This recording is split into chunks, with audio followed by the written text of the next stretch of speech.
Ang mga panumpata, dili pakyason,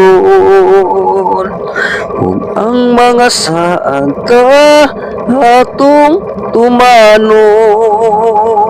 Ang kaligunta atong padayonon, sa gumani kasing-kasing. Bisan tabunan ta sa mga pagtamay, mga paglingla o pagsulay. Ning kinabuhi ko ug ang kinabuhi mo, iampo ko na lang sa kahitasan.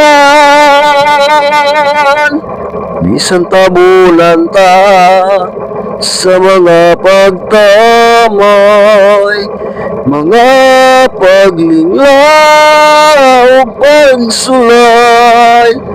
Ning kinabuhi ko ug ang kinabuhi mo, iampo ko na lang sa kahitasan.